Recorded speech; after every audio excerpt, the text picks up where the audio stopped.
The program on this tape is numbered A303/5, and it's part of the Open University course, The Problems of Philosophy.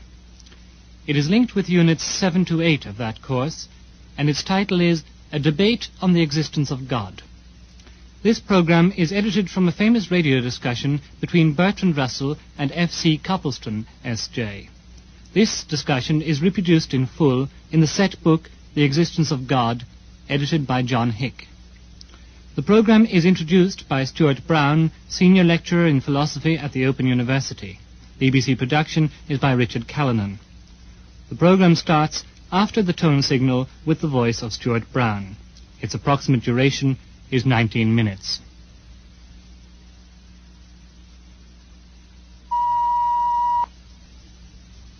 In 1948, the BBC broadcast a debate between Bertrand Russell and F.C. Copleston concerning the existence of God. Lord Russell, who died in 1970, will be remembered for many reasons, not least for his important contribution to the development of logic. Father Copleston is a Jesuit priest, now principal of Heathrop College and professor of the history of philosophy in the University of London. Russell's position in the debate is that of an agnostic. Copleston's position is that of a believer who holds that the existence of God can be proved. We shall listen in a moment to an edited portion of this debate, that part in which Russell and Copleston discuss what is sometimes called the argument from contingency. This is a form of cosmological argument, and I expect you will notice several points of resemblance between the argument offered by Copleston and the cosmological argument of Richard Taylor discussed in the correspondence material. Like any form of cosmological argument, the argument from contingency begins with an empirical premise, one whose truth is known through experience. This premise is, of course, that there are contingent things. A contingent thing, according to Copleston, is one which does not contain within itself the reason for its existence. If we are to explain why a particular contingent thing exists, we must mention, in so doing, some other thing or things on which its existence depends. Those who accept the argument from contingency hold that we must, in the long run, have recourse to some non-contingent or necessary thing if we are to explain the existence of contingent things. Either the principle of sufficient reason is false, and there is in the end no sufficient explanation why contingent things exist, or else there is something having a property peculiar to God, namely, of containing within itself the reason for its existence. If we find it unacceptable that the existence of contingent things should in the end have no explanation, we must, it is argued, conclude that there is a God. We join the discussion at the point where Copleston states the argument from contingency in the form in which he himself favours it. Suppose that I give a brief statement and then we go on to discuss it. Well, for clarity's sake, I divide the argument into distinct stages. First of all, I should say, we know that there are at least some beings in the world which do not contain in themselves the reason for their existence. For example, I depend on my parents, and now on the air, on food, and so on. Now, secondly, the world is simply the real or imagined totality or aggregate of individual objects, none of which contain in themselves alone the reason of their existence. There isn't any world distinct from the objects which form it, any more than the human race is something apart from the members. Therefore, I should say, since objects or events exist, and since no object of experience contains within itself the reason of its existence, this reason, the totality of objects, must have a reason external to itself, and that reason must be an existent being. Well, this being is either itself the reason for its own existence, or it is not. If it is, well and good. If not, then we must proceed further. But if we proceed to infinity in that sense, then there's no explanation of existence at all. So, I should say, in order to explain existence, we must come to a being which contains within itself the reason for its own existence, that is to say, which cannot not exist. This raises a great many points, and it's not altogether easy to know where to begin. But I think that perhaps in answering your argument, the best point with which to begin is the question of a necessary being. The word necessary, I should maintain, can only be applied significantly to propositions, and in fact only to such as are analytic, that is to say, such as it is self-contradictory to deny. I could only admit a necessary being if there were a being whose existence it is self-contradictory to deny. I should like to know whether you would accept Leibniz's division of propositions into truths of reason and truths of fact, the former, the truths of reason, being necessary. I certainly should not subscribe to what seems to be Leibniz's idea of truths of reason and truths of fact, since it would appear that for him there are in the long run only analytic propositions. I don't want to uphold the whole philosophy of Leibniz. I have made use of his argument from contingent to necessary being, basing the argument on the principle of sufficient reason, simply because it seems to me a brief and clear formulation of what is, in my opinion, the fundamental metaphysical argument for God's existence. But, to my mind, a necessary proposition has got to be analytic. I don't see what else it can mean. And analytic propositions are always complex and logically somewhat late. Rational animals are animals is an analytic proposition. But a proposition such as this is an animal can never be analytic. Well, in fact, all the propositions that can be analytic are somewhat late in the build-up of propositions. Take the proposition, if there is a contingent being, then there is a necessary being. I consider that that proposition, hypothetically expressed, is a necessary proposition.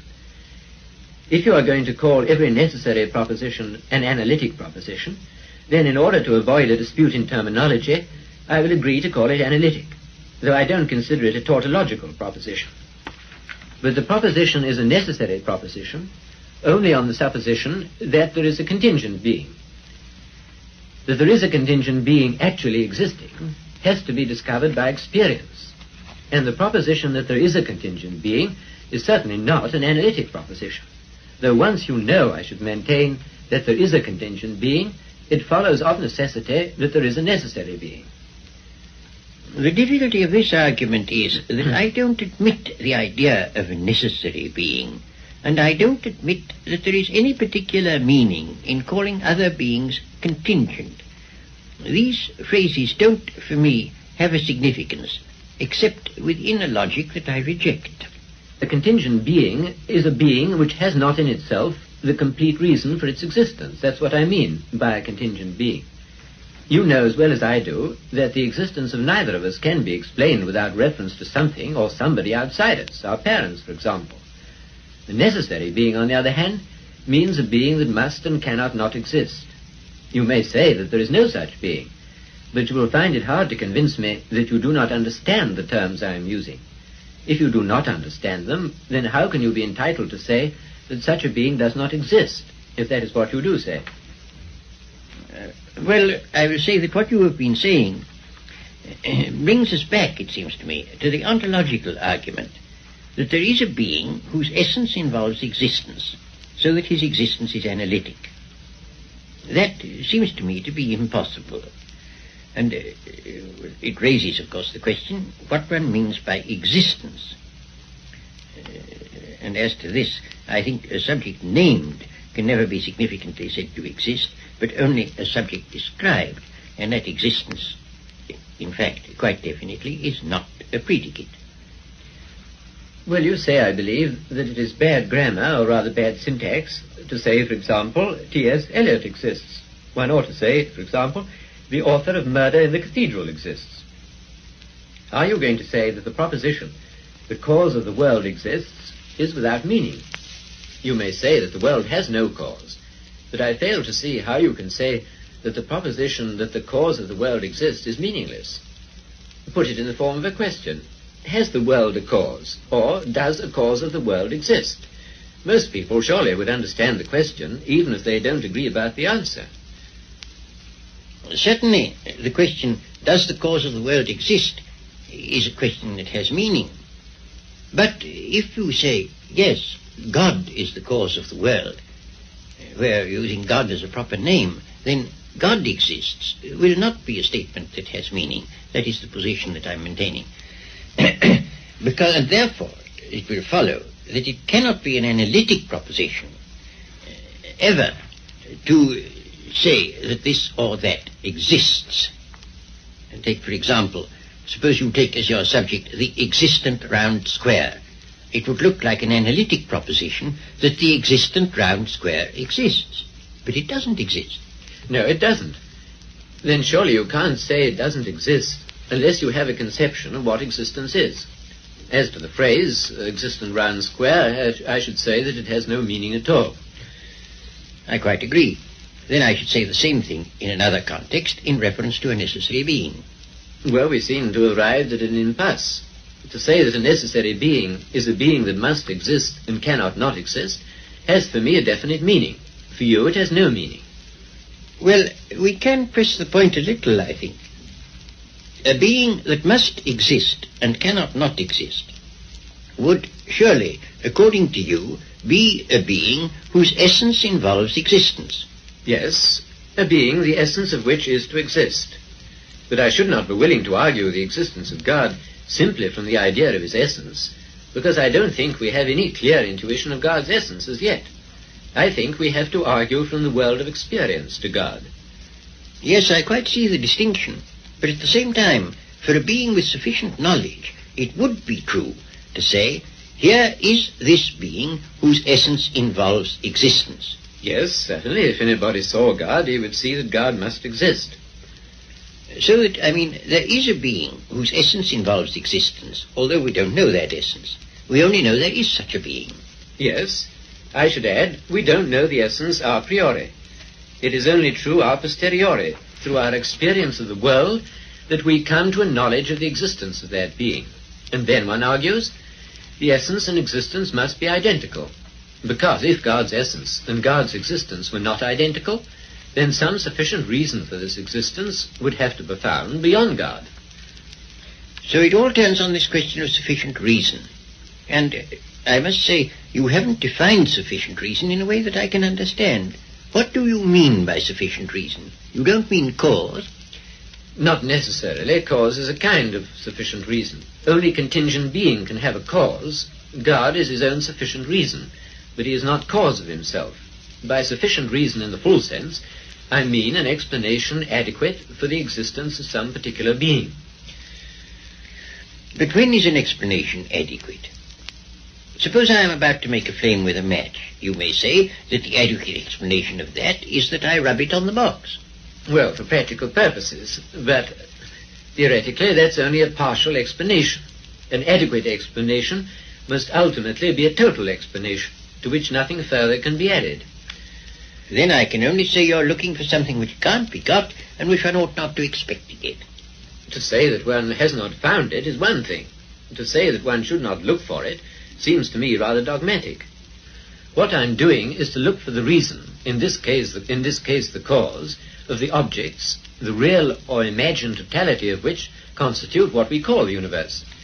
You say, I think, that the universe, or my existence if you prefer, or any other existence, is unintelligible. I shouldn't say unintelligible. I think it is without explanation. Intelligible, to my mind, is a different thing. Intelligible has to do with the thing itself, intrinsically, and not with its relations. Well, my point is that what we call the world is intrinsically unintelligible apart from the existence of God. You see, I don't believe that the infinity of the series of events, a horizontal series, so to speak, if such an infinity could be proved, would be in the slightest degree relevant to the situation. If you add up chocolates, you get chocolates after all, and not a sheep. If you add up chocolates to infinity, you presumably get an infinite number of chocolates. So if you add up contingent being to infinity, you still get contingent beings, not a necessary being. An infinite series of contingent beings would be, to my way of thinking, as unable to cause itself as one contingent being. However, you say, I think, that it is illegitimate to raise the question of what will explain the existence of any particular object. It's quite all right if you mean by explaining it simply finding a cause for it. Well, why stop at one particular object? Why shouldn't one raise the question of the cause of the existence of all particular objects? Because I see no reason to think there is any.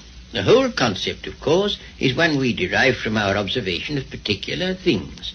I see no reason whatsoever to suppose that the total has any cause whatsoever. I can illustrate what seems to me to be your fallacy. Every man who exists has a mother, and it seems to be your argument is, therefore the human race must have a mother. But obviously the human race hasn't a mother. That's a different logical sphere. Well, I can't really see a parity. If I was saying every object has a phenomenal cause, therefore the whole series has a phenomenal cause, there would be a parity. But I'm not saying that.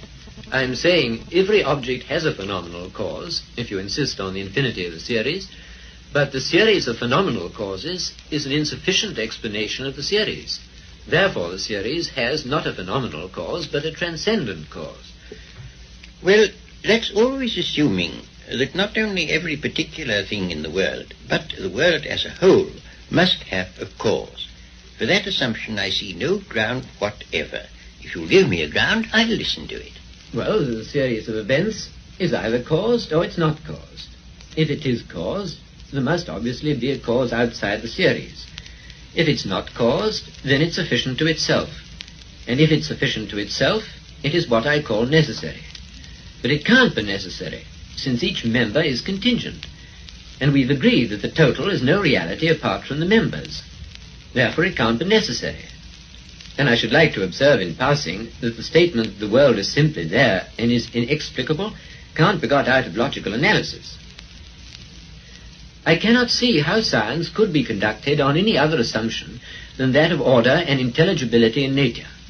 The physicist presupposes, at least tacitly, that there is some sense in investigating nature and looking for the causes of events, just as the detective presupposes that there is some sense in looking for the cause of a murder. The metaphysician assumes that there is sense in looking for the reason or cause of phenomena, and not being a Kantian, I consider that the metaphysician is as justified in his assumption as the physicist. When Sartre, for example, says the world is gratuitous, I think that he hasn't sufficiently considered what is implied by gratuitous. I think there seems to be a certain unwarrantable extension here. The physicist looks for causes. That does not necessarily imply that there are causes everywhere. A man may look for gold without assuming that there is gold everywhere. If he finds gold, well and good. If he doesn't, he's had bad luck. The same is true with the physicists look for causes. As for Sartre, I don't profess to know what he means, and I shouldn't like to be thought to interpret him. But for my part, I do think the notion of the world having an explanation is a mistake. I don't see why one should expect it to have. Your general point, then, Lord Russell, is that it's illegitimate even to ask the question of the cause of the world. Yes, that's my position. Well, if it's a question that for you has no meaning, it's of course very difficult to discuss it, isn't it? Yes, it is very difficult. What do you say? Shall we pass on to some other issue? Let's. Well, perhaps I might say a word about religious experience.